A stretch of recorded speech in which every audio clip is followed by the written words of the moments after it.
नमस्कार दोस्तों, स्वागत है आप सभी का संकल्प स्टडी पॉइंट उत्तराखंड में। तो दोस्तों आज हम डिस्कस करने वाले हैं हिस्ट्री से। दोस्तों आज का हमारा प्रैक्टिस सेट रहेगा 38 और इससे पहले दोस्तों हिस्ट्री से जो है 37 प्रैक्टिस सेट कंप्लीट हो चुके हैं, जिनको आप दोस्तों प्लेलिस्ट में जाकर देख सकते हैं। चलिए दोस्तों स्टार्ट करते हैं आज का सेशन और आप सभी लोग दोस्तों वीडियो की एंड तक जरूर बने रहें। और यहाँ पर दोस्तों हम प्रत्येक क्वेश्चन को डिटेल में कवर करते हुए चलेंगे और आज हम चलेंगे दोस्तों क्वेश्चन नंबर 75 से। चलिए, और साथ ही साथ दोस्तों आप लोग आंसर करते हुए चलेंगे। और दोस्तों आप लोग जो है अब परीक्षा तिथि जो है नज़दीक है, तो आप जितना अधिक हो सके दोस्तों प्रैक्टिस सेटों को लगाएं। चलिए क्वेश्चन नंबर 75 का आंसर करेंगे दोस्तों। क्वेश्चन नंबर 75 है किस कला मर्मज्ञ ने जहांगीर को मुगल चित्रकला की आत्मा कहा है? ऑप्शन देखिए, राय कृष्णदास, कुमार स्वामी, पर्सी ब्राउन या फिर मोती चंद्र। चलिए आंसर कीजिए क्या हो जाएगा। आपको बताना है दोस्तों किस कला मर्मज्ञ ने जहांगीर को मुगल चित्रकला की आत्मा कहा है। मोस्ट इंपॉर्टेंट है, तो राइट आंसर हो जाएगा 75 का किसने कहा है, तो राइट आंसर हो जाएगा ऑप्शन सी, पर्सी ब्राउन। ठीक है, ध्यान रखेंगे दोस्तों, इंपॉर्टेंट क्वेश्चन है, आपको पूछ लिया जाएगा जहांगीर को मुगल चित्रकला की आत्मा किसने कहा है, तो आंसर हो जाएगा पर्सी ब्राउन। ठीक है, साथ ही साथ दोस्तों आप लोग जानते हैं कि जहांगीर के शासनकाल को जो है मुगल चित्रकला की आत्मा और उसके चरमोत्कर्ष का काल कहा है पर्सी ब्राउन ने। और जहांगीर दोस्तों आप जानती हैं स्वयं एक महान पारखी थे, जिसने कहा था कि दोस्तों वह किसी चित्र को देखकर जो है उसके चित्रकार का नाम बता सकता है। आप सभी ने पढ़ा होगा। और पर्सी ब्राउन के अनुसार दोस्तों आपको ध्यान रखना है, पर्सी ब्राउन ने जो है जहांगीर के काल में चित्रकला को जो है ईरानी प्रभाव से मुक्त होकर, यानी कि कहने का मतलब ये है कि पर्सी ब्राउन ने कहा है या पर्सी ब्राउन ने जो है बताया है कि जहांगीर के काल में चित्रकला ईरानी प्रभाव से मुक्त होकर जो है पूर्णतः भारतीय परिवेश में ढल गई थी। ठीक है, इस काल में शिकार हो गया, ठीक है ध्यान रखेंगे, शिकार, प्राकृतिक दृश्य और दरबारी चित्रों में जो है यथार्थवाद का समावेश देखने को मिलता है दोस्तों। ठीक है, ध्यान रखेंगे जहाँ पर चित्रकला की बात होती है तो आप ध्यान रखेंगे जहांगीर का नाम। ठीक है, कई बार ये क्वेश्चन पूछा जाता है और इन्हीं के काल में दोस्तों चित्रकला जो है अपने चरमोत्कर्ष पर रही। ठीक है, ध्यान रखेंगे। अगला क्वेश्चन देखिए, क्वेश्चन नंबर 76। 76 का आंसर करेंगे दोस्तों, महाराष्ट्र के ऐसे संत जिन्हें भारत का पहला दलित कवि के रूप में जाना जाता है वे हैं। ऑप्शन देखिए, नरहरि, सावता माली, कान्होबा पाठक या फिर चोखा मेला। तो क्या हो जाएगा यहाँ पर राइट आंसर क्वेश्चन नंबर 76 का?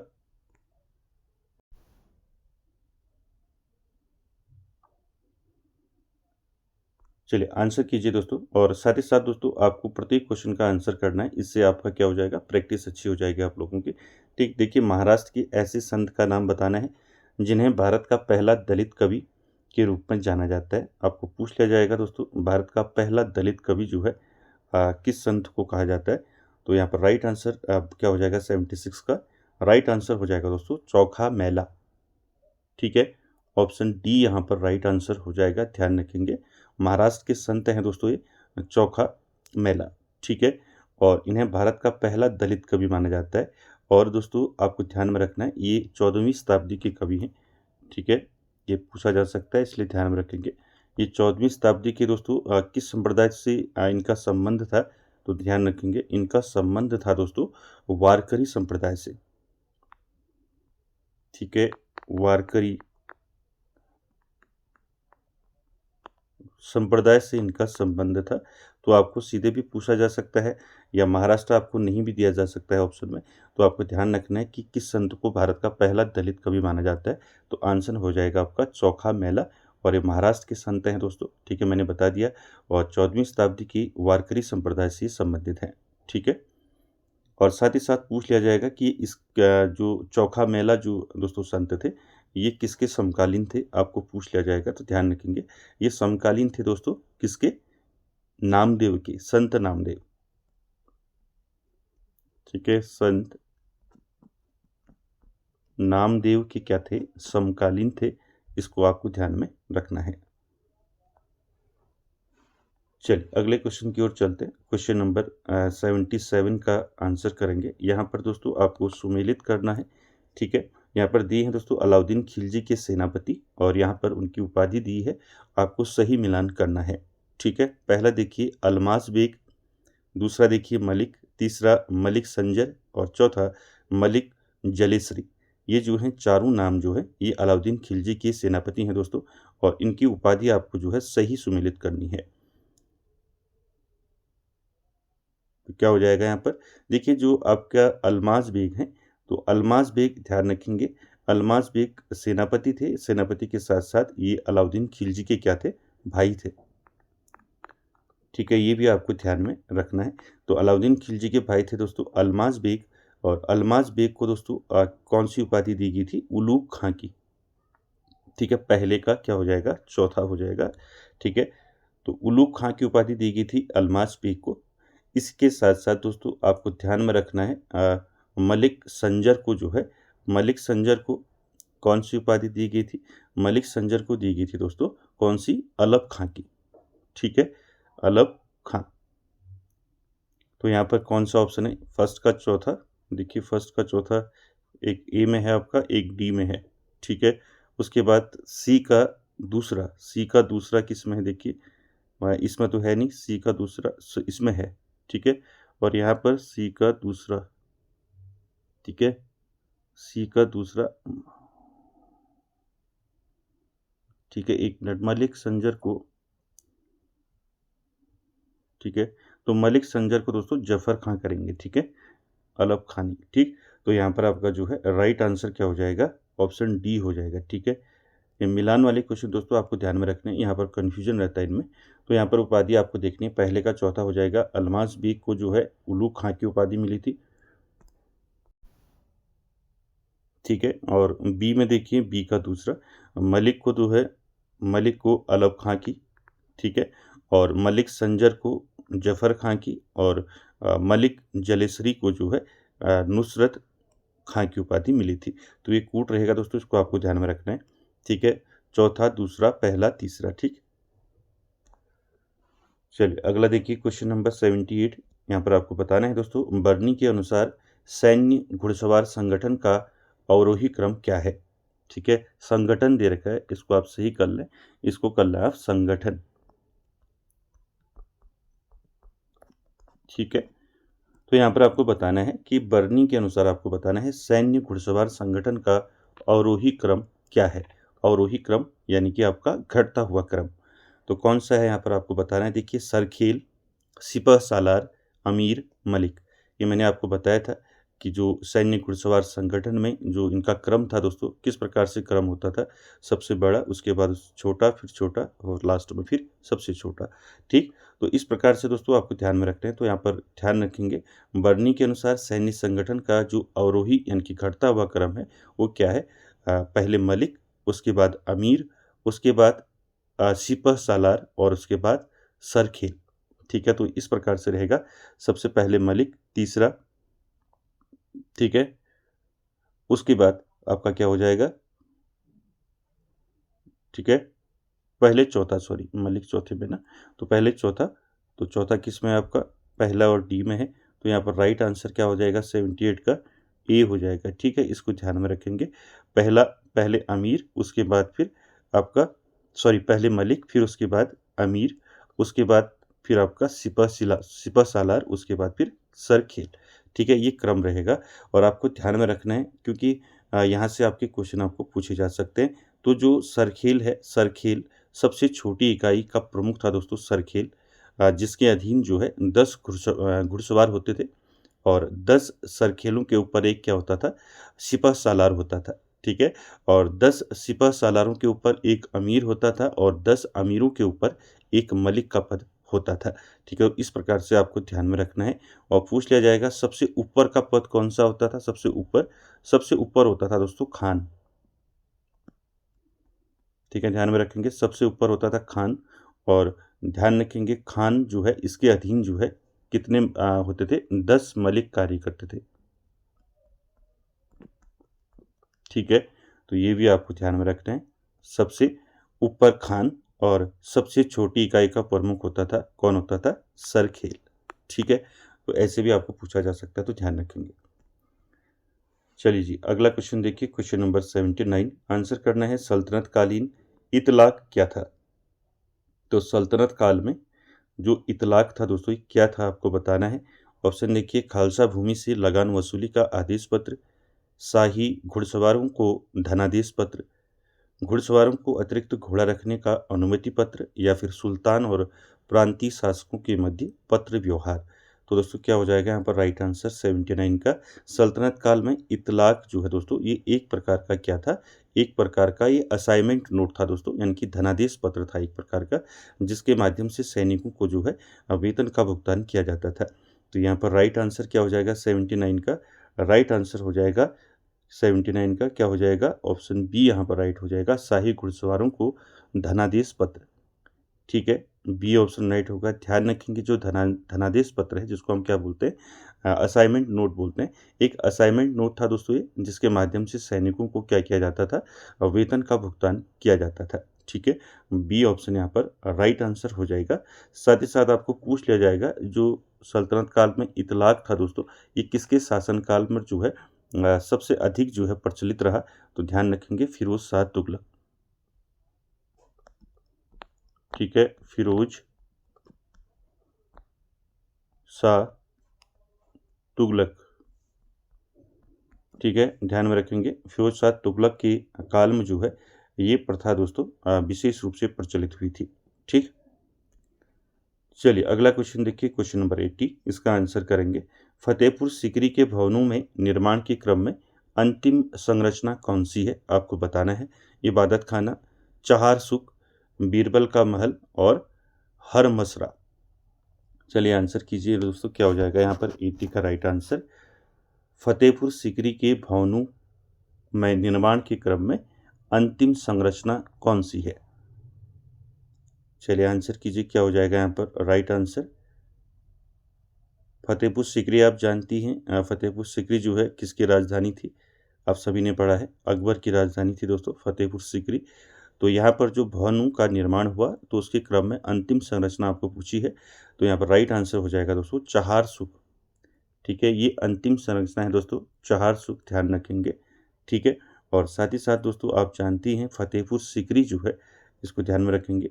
फतेहपुर सीकरी को दोस्तों 1571 से लेकर 1585 के मध्य जो है, 1585 के मध्य जो है अकबर की राजधानी के रूप में इसको विकसित किया गया था।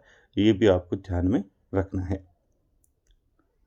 अगला क्वेश्चन देखेंगे 81। ये क्वेश्चन तो आपने कई बार पढ़ा है।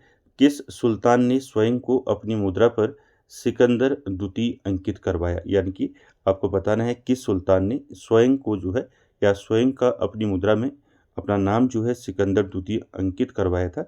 ऑप्शन देखिए, अलाउद्दीन खिलजी, इल्तुतमिश, मोहम्मद बिन तुगलक, या फिर मुबारक शाह खिलजी। तो यहाँ पर दोस्तों राइट आंसर क्या हो जाएगा 81 का? राइट आंसर आप सभी जानते हैं दोस्तों, अलाउद्दीन खिलजी। ठीक है, ए ऑप्शन यहाँ पर राइट आंसर हो जाएगा। पूछा जाता है सिकंदर द्वितीय के नाम से किसे जाना जाता है? इस प्रकार से भी आपका क्वेश्चन पूछा जा सकता है। तो ध्यान रखेंगे, सिकंदर द्वितीय के नाम से किसे जाना जाता है? अलाउद्दीन खिलजी को जाना जाता है। ठीक है, ध्यान रखेंगे दोस्तों। साथ ही साथ आप जानती हैं सुल्तान अलाउद्दीन खिलजी ने अपनी महत्वाकांक्षा के कारण जो है अपने सिक्कों पर जो है अपना नाम जो है अंकित करवाया था। किस नाम से अंकित करवाया था? सिकंदर ए सानी। ठीक है, इस प्रकार से पूछा जा सकता है, ध्यान रखेंगे, सिकंदर ए सानी। ठीक है, सिकंदर ए सानी जो है, यानी कि द्वितीय सिकंदर दोस्तों, इसने अंकित करवाया था अपने सिक्कों में अपना नाम जो है सिकंदर ए सानी, यानी कि द्वितीय सिकंदर इसने अंकित करवाया था। ध्यान रखेंगे। ठीक है, ये पूछा जाता है कई बार, तो आपको ध्यान रखना है। चलिए अगला देखिए, क्वेश्चन नंबर 82 का आंसर करेंगे, राधा वल्लभ संप्रदाय किसकी शाखा है? ये भी मैंने आपको पहले बता रखा है, चैतन्य, श्री रुद्र, या फिर सनकादि। राधा वल्लभ संप्रदाय ये किसकी शाखा है? और साथ ही साथ दोस्तों इस शाखा को किसने विकसित किया था? ठीक है, यानी कि कह सकते हैं इस संप्रदाय की दोस्तों स्थापना किसने की थी? ठीक है, ये भी आपको ध्यान में रखना है, पूछा जाता है। तो राधा वल्लभ संप्रदाय दोस्तों ये एक विशिष्ट शाखा है सनकादि की। ठीक है, सनकादि मतलब क्या होता है, तो ध्यान में रखेंगे सनकादि, जैसे आप कहते हैं, आप जानते हैं निम्बार्क संप्रदाय। ठीक है, इस प्रकार से भी आपका निम्बार्क आपको नहीं दिया होगा, सनकादि दिया होगा, तो ध्यान रखेंगे निम्बार्क संप्रदाय की एक शाखा है दोस्तों ये राधा वल्लभ संप्रदाय। ठीक है, ध्यान रखेंगे इसको। साथ ही साथ दोस्तों इस संप्रदाय की स्थापना किसने की थी, आपको पूछा जा सकता है। तो इसकी स्थापना दोस्तों किसने की थी, इसकी स्थापना की थी दोस्तों गोस्वामी हित हरिवंश ने। किसने की थी, गोस्वामी, शॉर्ट में लिख रहा हूं मैं, गोस्वामी हित हरिवंश, हित हरिवंश। ठीक है, हित हरिवंश ने दोस्तों स्थापना की थी किसकी, राधा वल्लभ संप्रदाय की। ठीक है, कहाँ की थी अगर पूछा जाएगा तो आपको ध्यान में रखना है कहाँ किया था। ठीक है, राधा वल्लभ संप्रदाय की स्थापना कहाँ की थी गोस्वामी हित हरिवंश ने, तो ये की थी दोस्तों वृंदावन में। ठीक है, कहाँ की थी, वृंदावन। पूछ लिया जाएगा आपको कि राधा वल्लभ संप्रदाय की स्थापना कहाँ की गई थी, तो वृंदावन में की गई थी। किसने की, गोस्वामी हित हरिवंश ने की। ठीक है, साथ ही साथ दोस्तों आपको ध्यान में रखना है 16वीं शताब्दी के आसपास जो है इसकी स्थापना हुई थी। ठीक है, 16वीं शताब्दी। ठीक, तो ये भी दोस्तों आपको ध्यान में रखना है क्योंकि इम्पोर्टेंट है। ठीक, साथ ही साथ दोस्तों आपको ये जितने भी संप्रदाय हैं मैंने बताए हैं आपको। ठीक है, यहाँ से क्वेश्चन पूछे जाते हैं, तो एक बार यहाँ पर आप अच्छे से इसको देख लें। ठीक है, यहाँ राधा से ही आप समझ जाना, अगर राधा वल्लभ संप्रदाय दिया होगा तो ये संप्रदाय जो है दोस्तों राधा को सर्वोच्च आराध्य मानते हैं लोग। ठीक है, यानी कि यह जो राधा है, राधा को सर्वोच्च आराध्य माना जाता है, और हित प्रेम को ही जो है, इनकी प्रेम को ही भक्ति का जो है मूल आधार माना जाता है इसमें, इस संप्रदाय में। तो इसको ध्यान में रखेंगे। ठीक, चलिए अगला देखिए क्वेश्चन नंबर 83, इसका आंसर करेंगे दोस्तों। 83 क्या है, मध्यकालीन दक्षिण भारत में बारजीगिरी क्या थी। चलिए आंसर कीजिए, मध्यकालीन दक्षिण भारत की बात हो रही है, तो बारजीगिरी क्या थी दोस्तों, ये आपको बताना है। ऑप्शन देखिए, गुरिल्ला युद्ध विधि, अलंकरण विधि, या फिर व्यापार पद्धति, या फिर बर्तन निर्माण विधि। तो यहाँ पर क्या हो जाएगा दोस्तों, राइट आंसर मध्यकालीन दक्षिण भारत में बारजीगरी जो है दोस्तों, ये इसका तात्पर्य है दोस्तों गुरिल्ला युद्ध विधि से था इसका संबंध। तो ध्यान रखेंगे गुरिल्ला युद्ध विधि, जिसे हम क्या कहते हैं, अन्य नाम इसका छापामार युद्ध विधि भी कहते हैं। ठीक है, तो ऑप्शन ए यहाँ पर राइट आंसर हो जाएगा दोस्तों। ध्यान रखेंगे मध्यकालीन दक्षिण भारत में बारजीगरी का तात्पर्य गुरिल्ला यानी कि छापामार युद्ध विधि से था। ठीक है, इस युद्ध पद्धति में दोस्तों सर्वाधिक प्रभावी प्रयोग जो है सबसे पहले अहमदनगर के वजीर जो हैं मलिक अंबर ने मुगलों के विरुद्ध किया था। ठीक है, तो आपको ये ध्यान में रखना है कि गुरिल्ला जो युद्ध पद्धति है, इसका सबसे सर्वाधिक जो प्रभावी प्रयोग है वो किसने किया था, पूछा जा सकता है। तो मलिक अंबर का नाम याद रखेंगे। ठीक है, मलिक अंबर। ठीक है, मलिक अंबर ने मुगलों के विरुद्ध दोस्तों इसका प्रयोग किया था। इसके साथ ही साथ दोस्तों इसका प्रयोग जो है छत्रपति शिवाजी महाराज ने भी किया था। ठीक है, ठीक है, शिवाजी महाराज ने भी जो है गुरिल्ला युद्ध यानी कि छापामार युद्ध विधि का दोस्तों प्रयोग किया था। ठीक है, इस पद्धति को पुरस्कृत किया था। ठीक है, और मराठा सैन्य शक्ति का इसको आधार बनाया था दोस्तों छत्रपति शिवाजी ने। और साथ ही साथ दोस्तों ये छापामार या जिसे हम गुरिल्ला युद्ध विधि कहते हैं, ये क्या होता है दोस्तों, इसमें दोस्तों छोटी सैन्य टुकड़ियां क्या करती हैं, दुर्गम क्षेत्रों का लाभ उठाकर शत्रु की विशाल सेना को जो है अचानक आक्रमण कर जो है क्या कर देती है, अस्त व्यस्त कर देती है। ठीक है, ध्यान रखेंगे इसको। अगला देखिए क्वेश्चन 84 नंबर, क्वेश्चन 84 का आंसर करेंगे दोस्तों। चढ़ी दीवार की रचना किसने की है। तो यहाँ पर ऑप्शन आपको दिए हैं, गुरु नानक, गुरु अर्जुन देव, गुरु तेग बहादुर, गुरु गोविंद सिंह। चढ़ी दीवार की रचना दोस्तों किसने की है, आंसर कीजिए इसका। 84 का क्या हो जाएगा,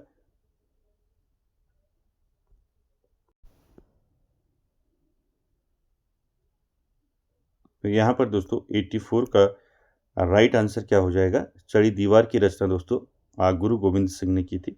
ठीक है, यहाँ पर राइट आंसर क्या हो जाएगा 84 का, ऑप्शन डी जो है यहाँ पर राइट आंसर हो जाएगा। ठीक है, गुरु गोविंद सिंह जो है दोस्तों, ये कौन से क्रम के गुरु थे दोस्तों, सिखों के दोस्तों ये पूछा जाता है। तो ये 10वें गुरु थे दोस्तों सिखों के, तो ये भी आपको ध्यान में रखना है, पूछा जाता है। ठीक है, सिखों के 10वें गुरु गुरु गोविंद सिंह ने द्वारा दोस्तों इसकी रचना की थी, छड़ी दीवार, ध्यान रखेंगे। ठीक है, साथ ही साथ दोस्तों आपको पूछ लिया जाएगा कि जो इनकी रचना है छड़ी दीवार, दोस्तों इसको आपने ध्यान में रखना है, इसको किस भाषा में लिखा गया है अगर आपको पूछा जाएगा तो ध्यान रखेंगे इसको लिखा है पंजाबी और ब्रज भाषा में। ठीक है, पंजाबी और ब्रज भाषा का मिश्रण है दोस्तों, इसमें पंजाबी और ब्रज भाषा का मिश्रण देखने को मिलता है, ब्रज भाषा। ठीक है, ये भी आपको ध्यान में रखना है। ठीक, चल अगला क्वेश्चन देखिए, क्वेश्चन नंबर 85। क्वेश्चन नंबर 85 है दोस्तों, the central structure of the Mughal empire पुस्तक लिखी गई है, किसके द्वारा लिखी गई है आपको बताना है। W.H. Moreland, R.P. त्रिपाठी, इब्न हसन या फिर इरफान हबीब। क्या हो जाएगा राइट आंसर दोस्तों। The central structure of the Mughal empire, ये दोस्तों पुस्तक है, इस पुस्तक को किसने लिखा है। चलिए आंसर कीजिए, क्या हो जाएगा इसका राइट आंसर। 85 का दोस्तों राइट आंसर क्या हो जाएगा, ऑप्शन सी यहाँ पर राइट आंसर हो जाएगा, इब्न हसन। ठीक है, ध्यान रखेंगे दोस्तों यहाँ पर the central structure of the Mughal empire पुस्तक किसने लिखी है, इब्न हसन के द्वारा इसको लिखा गया है। यह पुस्तक दोस्तों मुगलकालीन केंद्रीय प्रशासन, मंत्रालयों और विभिन्न विभागों की कार्य प्रणाली पर एक शोधपरक विवरण प्रस्तुत करता है। ध्यान रखेंगे, इंपॉर्टेंट है, पुस्तक पूछी जाती है तो यहाँ पर आपको जितनी भी पुस्तकों का यहाँ पर दोस्तों क्वेश्चन आपको पूछे जाते हैं आपको ध्यान में रखने हैं। ठीक, तो यहाँ पर ऑप्शन सी जो है राइट आंसर हो जाएगा। अगला देखिए क्वेश्चन नंबर 86। 86 का आंसर करना है, किस मुगल शासक ने वैष्णव संत गोसाई जदरूप से भेंट की थी। चलिए आंसर कीजिए।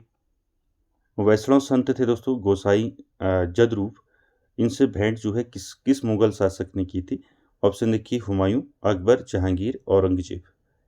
चलिए आंसर कीजिए, क्या हो जाएगा 86 का राइट आंसर। तो 86 का दोस्तों यहाँ पर राइट आंसर हो जाएगा आपका जहांगीर। ठीक है, ध्यान रखेंगे दोस्तों, वैष्णव संत गोसाई जदरूप से किस मुगल शासक ने भेंट की थी, तो जहांगीर ने दोस्तों भेंट की थी। इसका उल्लेख हमें कहाँ से मिलता है, इसका उल्लेख मिलता है दोस्तों हमें जहांगीर की आत्मकथा जो है तुजू के जहांगीरी से। ठीक है, जहांगीर की आत्मकथा क्या है, तुजू के जहांगीरी। ठीक है, तुजू के जहांगीरी। ठीक है, तुजू के जहांगीरी जो है ये क्या है, आत्मकथा है दोस्तों जहांगीर की। तो इसमें दोस्तों उल्लेख मिलता है कि जो जहांगीर थे ये वैष्णव संत जो है गोसाई जदरूप से मिले थे। ठीक है, इसको आपने ध्यान में रखना है।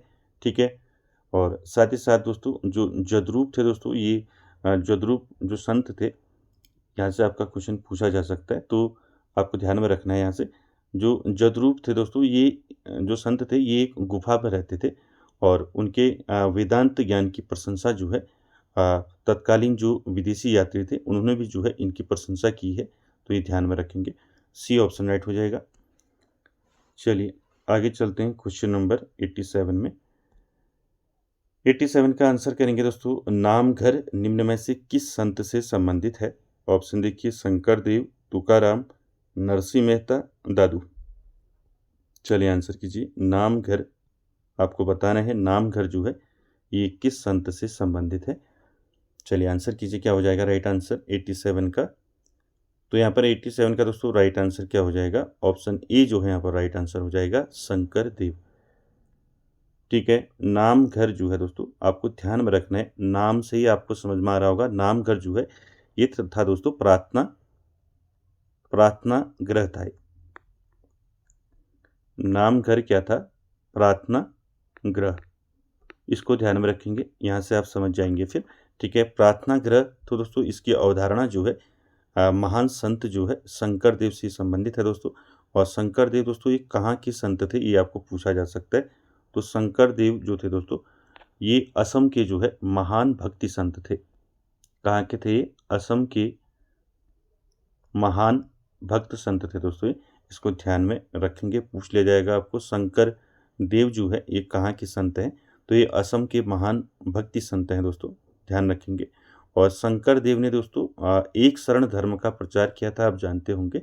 तो आपको पूछ लिया जाएगा कि शंकर देव ने किस धर्म का प्रचार किया। ठीक है, तो किस धर्म का प्रचार किया? एक, ध्यान में रखेंगे, एक शरण। ठीक है, एक शरण धर्म का दोस्तों इन्होंने क्या किया? प्रचार किया था। ठीक है, इसको ध्यान में रखेंगे। चलिए अगला देखिए, क्वेश्चन नंबर 88, इसका आंसर करना है।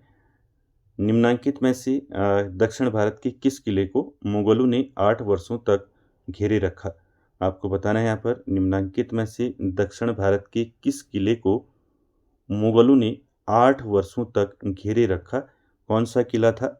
कोडना का किला, तोरण का किला, शिवनेरी का किला, या फिर जिंजी का किला? क्या हो जाएगा यहाँ पर राइट आंसर क्वेश्चन नंबर 88 का?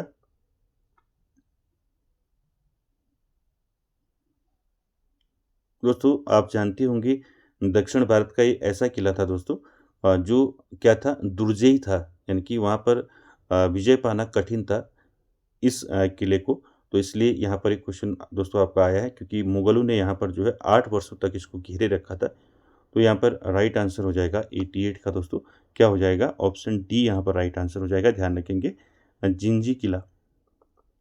ठीक है, तो मुगलों ने दक्षिण भारत के जिंजी के किले को लगातार 8 वर्षों तक घेरे रखा। अब कब से कब तक घेरे रखा, ये भी आपको ध्यान में रखना है। तो यहाँ पर ध्यान रखेंगे, 1690 से लेकर 1690 ईस्वी से लेकर 1698 तक जो है इसको घेरे रखा था दोस्तों, लगातार 8 वर्षों तक। ठीक है, साथ ही साथ दोस्तों ये जो जिंजी किला था, ये इसकी दुर्जय स्थिति के कारण इसको क्या कहा जाता है? पूर्व का ट्रॉय भी कहा जाता है इसको। पूछ लिया जाएगा आपको कि किस किले को जो है पूर्व का ट्रॉय कहा जाता है। ठीक है, पूर्व का, ठीक है, पूर्व का ट्रॉय जो है किस किले को कहा जाता है? तो आंसर हो जाएगा जिंजी किला। ठीक है, जिंजी को उसकी दुर्जय स्थिति के कारण पूर्व का ट्रॉय कहा जाता है, इसको आपने ध्यान में रखना है दोस्तों। ठीक, और मुगलों की बात किसने घेरा था, अगर इस टाइप का आपका पूछ लिया जाता है तो ध्यान रखेंगे, औरंगजेब के बारे में आपने पढ़ा होगा। औरंगजेब के सेनापति कौन थे? जुल्फिकार खां। ठीक है, तो ये पूछा जाएगा तो मुगलों में किसने जो है इसको 8 वर्षों तक घेरे हुए था? तो औरंगजेब के सेनापति का नाम आपको ध्यान रखना है, जुल्फिकार खां। ठीक है, जुल्फिकार खां। ठीक है, तो औरंगजेब के सेनापति थे जुल्फिकार खां, ने अंततः दोस्तों इस अभेद दुर्ग पर जो है अधिकार किया था। और जहां दोस्तों किसने शरण ले रखी थी? राजा राम ने शरण ले रखी थी। ठीक है, ये भी आपको पता होगा। ठीक, तो इसको आपको ध्यान में रखने हैं सारे फैक्ट। चलिए अगला देखिए, क्वेश्चन नंबर 89। 89 में आपको बताना है, निम्न में से असंगत है, तो इनमें से कौन सा आपका असंगत है वो आपको बताना है। यहाँ पर दिया है, पहला देखिए, जियाउद्दीन बर्नी, तारीख फिरोज शाही, अब्दुल कादिर बदायूनी, ताबकात अकबरी, और खाफी खां, मुंतखाब उल लुआफ, और मोदमित खां, इकबाल नामा। तो यहाँ पर कौन सा सुमेलित नहीं है आपको बताना है। ऑप्शन कौन सा यहाँ पर राइट हो जाएगा 89 में?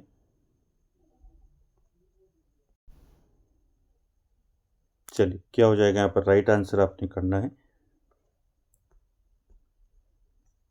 कौन सा यहाँ पर आपका सही नहीं है वो बताना है। तो देखिए, जियाउद्दीन बर्नी की बात करें तो जियाउद्दीन बर्नी की तारीख फिरोज शाही है, ये तो ठीक है आपका पहला। ठीक है, जियाउद्दीन बर्नी की दोस्तों क्या है? तारीख फिरोज शाही। आपने पढ़ा है इसके बारे में, तारीख फिरोज शाही के बारे में, जिसमें जियाउद्दीन बर्नी ने जो है सल्तनत काल के इतिहास का जो है यहाँ पर जो है वर्णन किया है। साथ ही साथ दूसरा जो है अब्दुल कादिर बदायूनी जो है ताबकात अकबरी। तो ताबकात अकबरी दोस्तों यहाँ पर ये आपका जो है सही सुमेलित नहीं है। ऑप्शन बी जो है यहाँ पर ध्यान में रखेंगे। ठीक है, ये दोस्तों ताबकात अकबरी जो है ये किसकी रचना है, ये आपको ध्यान में रखना है। ठीक है, किसकी है बताइए, किसकी रचना है ताबकात अकबरी? इसके लेखक है दोस्तों निजामुद्दीन अहमद। ठीक है, ये आपका असंगत है, ऑप्शन बी। ठीक है, किसकी रचना है ताबकात अकबरी? तो ये है दोस्तों, किसकी रचना है? निजामुद्दीन अहमद की। ठीक है, निजामुद्दीन निजामुद्दीन अहमद की रचना है दोस्तों ये, इसको ध्यान में रखेंगे। यही आपका जो है असंगत है, बाकी आपके तीनों सही हैं। काफ़ी खां जो है मुंतखाब उल लुआब काफ़ी खां का है, ठीक। और लास्ट वाला जो है आपका मोतमित खां का जो है कौन सा है, इकबाल नामा है, ठीक है। तो इसको अपने ध्यान में रखना है, बाकी तीनों सही है। यहाँ पर बी ऑप्शन आपका असंगत है। अगला देखिए क्वेश्चन नंबर 90, इसका आंसर करेंगे दोस्तों। प्राचीन भारतीय सिक्कों के बारे में निम्नलिखित कथनों में से कौन सा असत्य है, ठीक है। आपको बताना है प्राचीन भारतीय सिक्कों के बारे में कौन सा कथन यहाँ पर गलत है, आपको बताना है, ठीक है। तो 90 में देखिए क्या हो जाएगा राइट आंसर। पहला देखिए, यूनानी शासक ड्रीमिटियस भारत में द्विभाषिक सिक्के जारी करने वाला प्रथम शासक था। दूसरा देखिए, कुषाण शासक कुजुल कटफिसिस भारत में स्वर्ण सिक्के जारी करने वाला प्रथम शासक था। या फिर मित्र शासकों के सिक्के जो हैं मथुरा व इसके आसपास प्राप्त हुए थे। या सभी गुप्त शासकों ने ऐसे सिक्के जारी किए जिनमें उन्हें धनुष के साथ दिखाया गया है। तो यहाँ पर दोस्तों प्राचीन भारतीय सिक्कों के बारे में कौन सा कथन जो है यहाँ पर गलत है, आपको बताना है क्वेश्चन नंबर 90 में। यहाँ पर राइट आंसर हो जाएगा दोस्तों, आप सभी जानते हैं ऑप्शन बी यहाँ पर राइट आंसर हो जाएगा, ठीक है। ये आपका क्या है, गलत है दोस्तों, ठीक है। असत्य कथन आपको चुनना है। तो देखिए, कुषाण शासक कुजुल कटफिसिस ने भारत में स्वर्ण सिक्के जारी करने वाला ये पहला शासक था, ये गलत है, ठीक है। क्योंकि आप जानते हैं भारत में नियमित रूप से स्वर्ण सिक्के जारी करने वाला पहला जो कुषाण शासक था वो था विम कटफिसिस, ठीक है। कुजुल नहीं था तो क्या था, विम कटफिसिस था, ठीक है। विम कैटफिशिस जो है इसने सबसे पहले भारत में जो है नियमित रूप से जो है स्वर्ण सिक्के इसने जारी किए थे दोस्तों, ठीक है। और बात करें दोस्तों यहाँ पर कुजुल कटफिशिस की, तो कुजुल कटफिशिस ने दोस्तों केवल तांबे के सिक्के क्या किए थे, सिर्फ तांबे के सिक्के चलाए थे, ठीक है। ये भी आपको ध्यान में रखना है, ठीक है। तो यहाँ पर बी ऑप्शन आपका जो है राइट हो जाएगा, बाकी आपके सभी जो है सत्य हैं, ठीक है। और सब साथ याद रखेंगे दोस्तों, यूनानी शासक ड्रीमिटियस भारत में जो है द्विभाषिक सिक्के जारी करने वाला पहला शासक था। आपको पूछ लिया जाएगा कि भारत में द्विभाषिक सिक्के जारी करने वाला पहला शासक कौन था, तो यूनानी शासक था दोस्तों, कौन था, ड्रीमिटियस, ठीक है। ये भी ध्यान रखेंगे। साथ ही साथ दोस्तों यहाँ पर सभी गुप्त शासकों ने ऐसे सिक्के जारी किए थे जिनमें उन्हें धनुष के साथ दिखाया गया है। आपको पूछ लिया जाएगा, ठीक है, कौन से सिक्कों में जो है धनुष के साथ जो है दिखाया गया है, ठीक है, गुप्त शासकों को, ठीक है। आपको ध्यान में रखना है गुप्त शासकों को, ठीक। तो यहाँ पर सारे आपको फैक्ट जो है ध्यान में रखने हैं। तो यहाँ पर जो आपका असत्य है वो बी ऑप्शन हो जाएगा, ठीक। चलिए अगला देखिए 91, इसका आंसर कीजिए। 91 है दोस्तों, निम्नलिखित संस्कृत कृतियों में से कौन सी एक ऐतिहासिक नाटक नहीं है। तो यहाँ पर कुछ इंपॉर्टेंट आपकी संस्कृत के जो है दोस्तों रचनाएं दी हैं, आपको बताना है इनमें से कौन सी एक जो है ऐतिहासिक नाटक नहीं है, बताना है, ठीक है। ऑप्शन देखिए, मालविकाग्नि मित्र, हर्षचरित, मुद्रा राक्षस, स्वप्न वासवदत्ता। तो यहाँ पर क्या हो जाएगा 91 का राइट आंसर, कौन सा यहाँ पर एक ऐतिहासिक नाटक नहीं है। तो राइट आंसर हो जाएगा दोस्तों, देखिए मालविकाग्नि मित्र की बात करें तो मालविकाग्नि मित्र आप जानते हैं किसके द्वारा रचित नाटक है। मालविकाग्नि मित्र ये क्या है, एक नाटक है। किसने लिखा है नाटक को, तो कालिदास का है, आप सभी जानते, ठीक है, कालिदास, ठीक। उसके बाद देखिए हर्षचरित, आप जानती हैं हर्षचरित जो है, ठीक है, किसका है हर्षचरित, बताइए। हर्षचरित है दोस्तों किसका है, बाण भट्ट द्वारा रचित है, ठीक है। किसके द्वारा रचित है, बाण भट्ट, ठीक है, बाण भट्ट द्वारा रचित है। और ये दोस्तों आपका नाटक नहीं है, ठीक है। तो ध्यान रखेंगे हर्षचरित आप जानती हैं जीवनी है एक, ठीक है। हर्षचरित क्या है, एक जीवनी है। किसकी जीवनी है, नाम से आपको आप समझ चुके होंगे, ठीक है। तो ये दोस्तों आप जानते हैं बाण भट्ट द्वारा रचित जो है हर्षचरित एक गद्य काव्य शैली है जिसमें सम्राट हर्ष की जीवनी है, ठीक है। तो ये सम्राट हर्ष की जीवनी से संबंधित है, तो ये जीवनी है हर्षचरित। बाकी यहाँ पर तीनों जो है आपके क्या है नाटक है। मुद्रा राक्षस किसकी है, मुद्रा राक्षस ये भी एक आपका राजनीतिक नाटक है। मुद्रा राक्षस किसका है, ये विशाख दत्त का है, आप जानते हैं, ठीक, ठीक है, विशाख दत्त। और किस प्रकार का नाटक है इस पूछ लिया जाएगा, नाटक तो है लेकिन किस प्रकार का नाटक है मुद्रा राक्षस, तो ये कैसा नाटक है, राजनीतिक नाटक है, ठीक है, राजनीतिक नाटक, ठीक है। तो ये भी ध्यान में रखेंगे। और साथ ही साथ स्वप्नवास शुद्धता, तो आप जानती हैं स्वप्नवास किसकी रचना है, तो ये दोस्तों प्रसिद्ध नाटक है किसका, भास का। ठीक, तो ये सारे फैक्ट दोस्तों आपको ध्यान में रखने हैं। तो यहाँ पर आपको पूछा था कौन सा एक ऐतिहासिक नाटक नहीं है, तो हर्षचरित आपका राइट आंसर हो जाएगा। ठीक, चलिए अगला क्वेश्चन देखिए, क्वेश्चन नंबर 92 का आंसर करेंगे दोस्तों। भारत में सोहन संस्कृति किस युग से संबंधित है? ऑप्शन देखिए, उच्च पुरापाषाण युग से, मध्य पुरापाषाण युग से, नव पुरापाषाण युग से, या फिर निम्न पुरापाषाण युग से। चलिए आंसर कीजिए। मैंने बताया था आपको भारत में सोहन संस्कृति जो है ये किस युग से संबंधित है। तो 92 का दोस्तों यहाँ पर राइट आंसर क्या हो जाएगा, भारत में सोहन संस्कृति जो है ये निम्न पुरापाषाण युग से संबंधित है। निम्न पुरापाषाण युग यानी कि ऑप्शन डी आपको राइट आंसर हो जाएगा। निम्न पुरापाषाण युग यानी कि लोअर पैलेलिथिक एज जो जिसे हम कहते हैं, तो ध्यान में रखेंगे सोहन संस्कृति जो है ये निम्न पुरापाषाण युग से संबंधित है। ठीक है, इस संस्कृति का नामकरण जो है दोस्तों पाकिस्तान के पंजाब प्रांत में स्थित सोहन नदी घाटी के नाम पर किया गया है, आप सभी जानते हैं। और यहाँ से दोस्तों कौन कौन से उपकरण मिले हैं, तो ये आपको ध्यान में रखना है। यहाँ से दोस्तों प्राप्त उपकरणों में मुख्य रूप से चापर चापिंग पेबल उपकरण जो है यहाँ से मिले हैं। ये मैंने आपको जो है अच्छे से दोस्तों ये डिटेल में आपको निम्न पुरापाषाण काल जब मैंने आपको बताया था वहाँ पर ये सारी चीज़ें मैंने आपको बताई थी।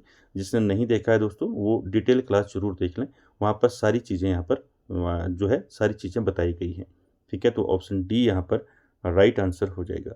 अगला क्वेश्चन देखिए, क्वेश्चन नंबर 93 का आंसर करेंगे। 93 है दोस्तों, 16 संस्कारों की उत्पत्ति को खोजा जा सकता है। तो आप जानती हैं 16 संस्कार जो हैं इनकी उत्पत्ति को खोजा जा सकता है। कहाँ खोजा जा सकता है, ग्रह सूत्र में, स्रोत सूत्र में, धर्म सूत्र में, या फिर अथर्ववेद में। चलिए राइट आंसर क्या हो जाएगा यहाँ पर, 16 संस्कारों की व्यवस्थित उत्पत्ति और उनके विधान को दोस्तों कहाँ पर खोजा जा सकता है, तो राइट आंसर हो जाएगा ग्रह सूत्रों में खोजा जा सकता है दोस्तों। तो यहाँ पर राइट आंसर क्या हो जाएगा, ऑप्शन ए जो है यहाँ पर राइट आंसर हो जाएगा। ग्रह सूत्रों में दोस्तों व्यक्ति के जन्म से लेकर मृत्यु तक के पारिवारिक रीति रिवाजों और कर्तव्यों का विस्तृत वर्णन मिलता है। ठीक, तो ऑप्शन ए जो है यहाँ पर राइट आंसर हो जाएगा दोस्तों।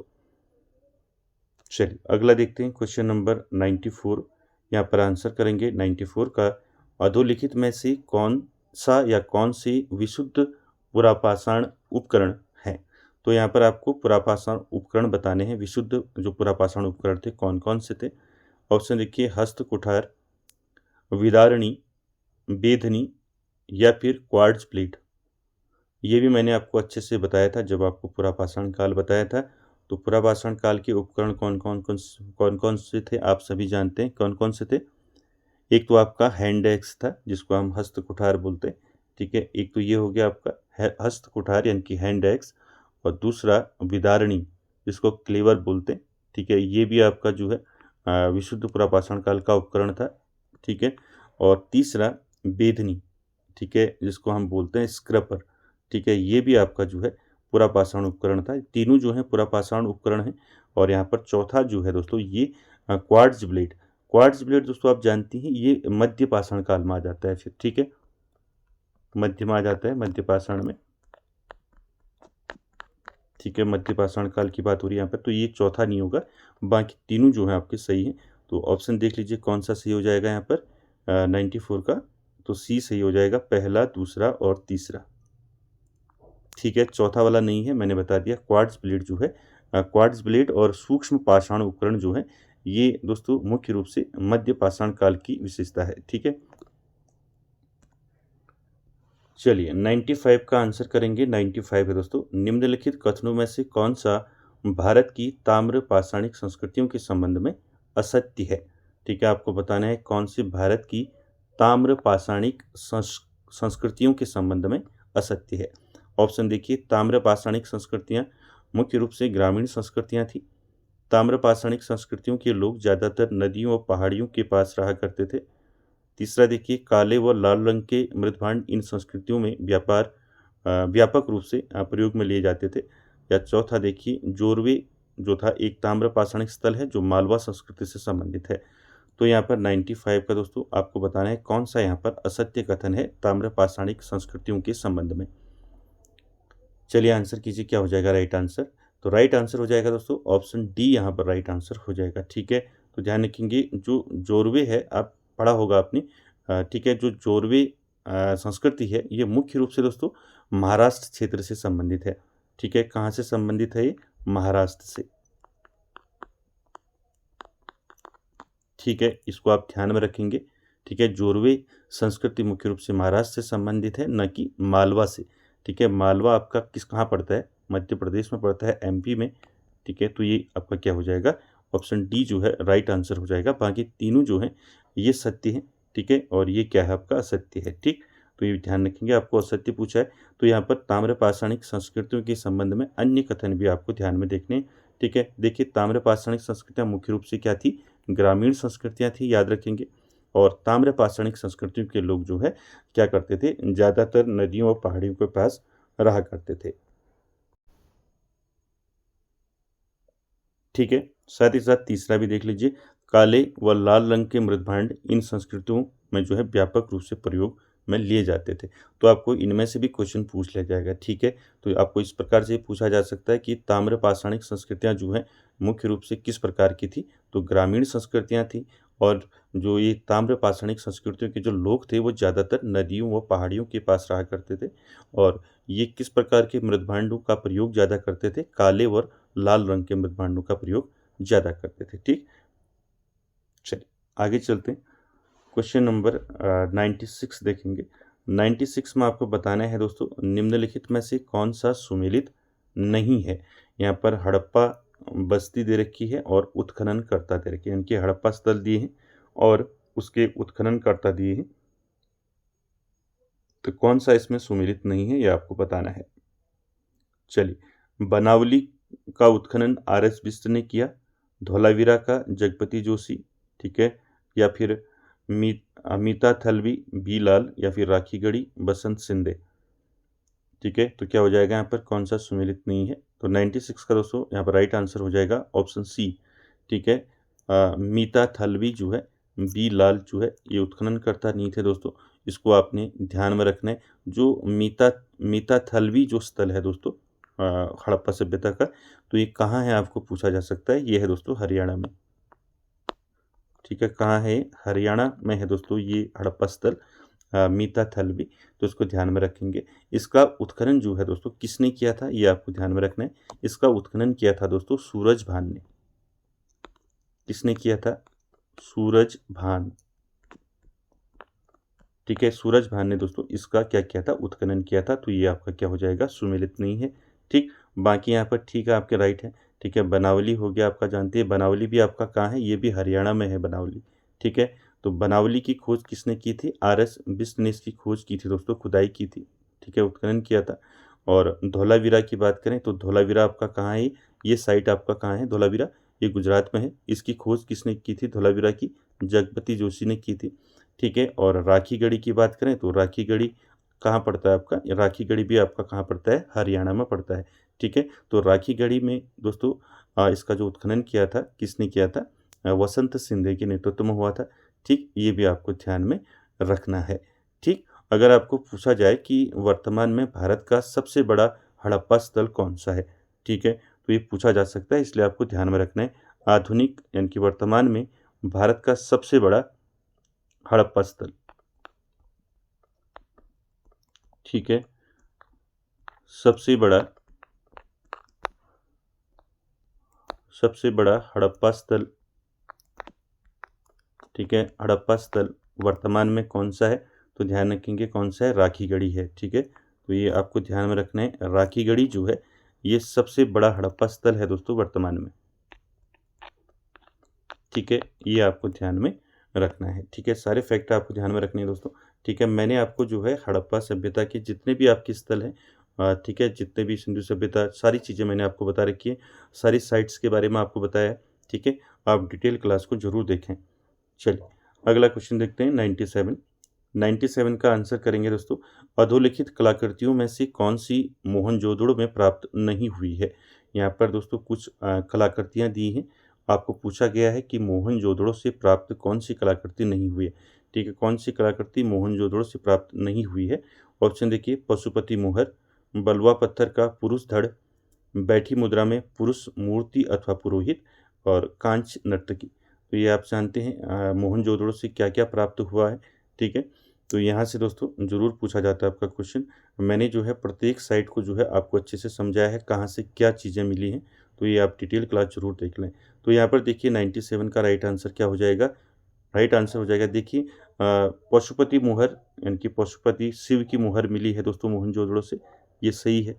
ठीक है, कांच नर्तकी आप जानती हैं, ये मिली है मोहनजोदड़ो से। और बैठी मुद्रा में पुरुष मूर्ति अथवा पुरोहित, ये भी दोस्तों मोहनजोदड़ो से प्राप्त हुआ है। लेकिन बलुआ पत्थर का पुरुष धड़ जो है, ये मोहनजोदड़ो से प्राप्त नहीं हुआ है, इसको ध्यान में रखेंगे। तो बी ऑप्शन आपका राइट हो जाएगा। ये कहाँ से मिला है दोस्तों, ये आपको ध्यान में रखना है। बलुआ पत्थर का पुरुष धड़ जो है, ये हड़प्पा से प्राप्त हुआ है। ठीक है, तो ये आपको ध्यान में रखना है। ठीक, चलिए अगला देखिए।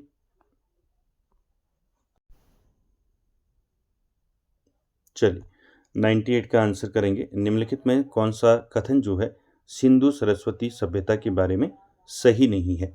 चलिए आंसर कीजिए। 98 का क्या हो जाएगा। गेहूं और जौ उनके प्रमुख खाद्यान्न थे। दूसरा देखिए, गाय बैल पाले जाने वाले प्रमुख पशु थे। तीसरा देखिए, उनका व्यापार मेसोपोटामिया, चीन एवं रोम से भी होता था। डी देखिए, मनकों का निर्माण एक विकसित उद्योग था। तो यहाँ पर दोस्तों 98 में आपने आंसर करना है कौन सा कथन यहाँ पर जो है सही नहीं है। तो यहाँ पर राइट आंसर हो जाएगा दोस्तों कथन सी जो है यहाँ पर असत्य है दोस्तों। उनका व्यापार मेसोपोटामिया, चीन एवं रोम से होता था, ये आपका गलत है। ठीक, तो इसको ध्यान में रखेंगे। ठीक, तो यहाँ पर ऑप्शन सी जो है आपका राइट आंसर हो जाएगा, क्योंकि सिंधु सभ्यता का व्यापार जो है मेसोपोटामिया से तो था, किंतु चीन और रोम के साथ व्यापारिक संबंधों की कोई भी दोस्तों हमें जो है प्रमाण इसके नहीं मिलते हैं। ठीक, चलिए अगला क्वेश्चन देखिए, क्वेश्चन नंबर 99। इसका आंसर करेंगे दोस्तों 99 का। उत्तरी काली चमकीली मृदभांड परंपरा से निम्न में से किसकी पुष्टि होती है। ऑप्शन देखिए, ग्राम्य जीवन का प्रारंभिक चरण, प्रारंभिक लौह युगीन संस्कृति, द्वितीय नगरीय क्रांति, या फिर महापाषाणिक संस्कृति। तो यहाँ पर क्या हो जाएगा, उत्तरी काली चमकीली मृदभांड परंपरा, तो किसकी पुष्टि होती है दोस्तों से। तो राइट आंसर क्या हो जाएगा 99 का। चलिए आंसर कीजिए क्या हो जाएगा। उत्तरी काली चमकीली मृदभांड परंपरा भारत में जो है द्वितीय नगरीय क्रांति की पुष्टि करती है। तो द्वितीय नगरीय क्रांति हो जाएगा, सी ऑप्शन यहाँ पर राइट आंसर हो जाएगा। ये बात हो रही है दोस्तों 6ठी शताब्दी ईस्वी पूर्व की। ठीक है, 6ठी या 6वीं शताब्दी,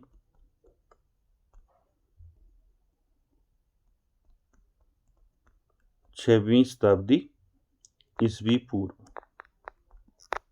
ठीक है, ध्यान रखेंगे। उत्तरी काली चमकीली मृदभांड परंपरा भारत में द्वितीय नगरीय क्रांति यानी कि 6वीं शताब्दी ईस्वी पूर्व की पुष्टि करती है। यह मृदभांड दोस्तों अपनी धात्विक चमक और उच्च गुणवत्ता के लिए प्रसिद्ध थे, जो आर्थिक समृद्धि का संकेत देते थे। ठीक है, ध्यान रखेंगे। चलिए अगला क्वेश्चन देखिए, आज का आखिरी क्वेश्चन, क्वेश्चन नंबर 100, और इसका आंसर करेंगे। 100 है दोस्तों, वैदिक साहित्य के बारे में अधोलिखित तथ्यों में से कौन से सत्य हैं। तो यहाँ पर दोस्तों वैदिक साहित्य के बारे में कथन दिए गए हैं, तो आपको बताना है यहाँ पर कौन सा कथन जो है सत्य है। ठीक, पहला देखिए, हिरण्यगर्भ सूक्त एक ईश्वरवाद का एक उदाहरण है।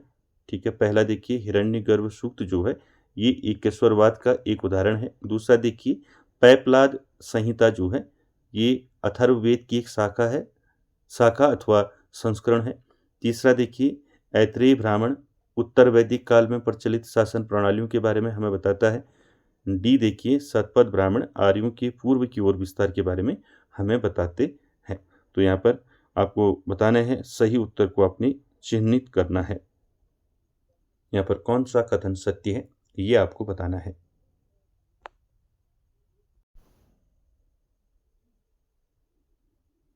चलिए बताइए, क्वेश्चन नंबर 100 का राइट आंसर क्या हो जाएगा, कौन सा कथन यहाँ पर सत्य है।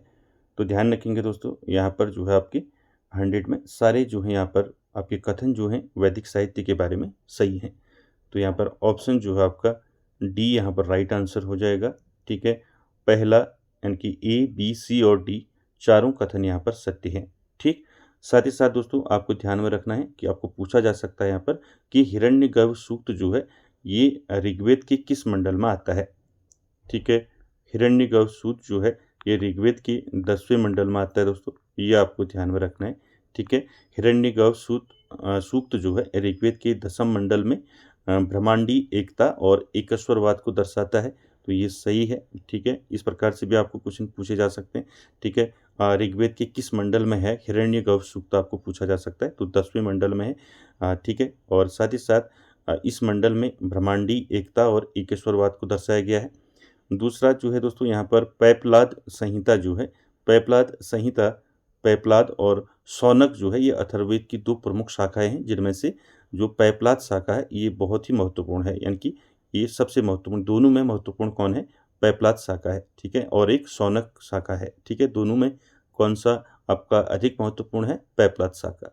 उसके बाद ऐत्रेय ब्राह्मण की बात करें तो ऐत्रेय ब्राह्मण के बारे में आप जानती हैं, उत्तर वैदिक काल में प्रचलित शासन प्रणालियों के बारे में हमें बताता है।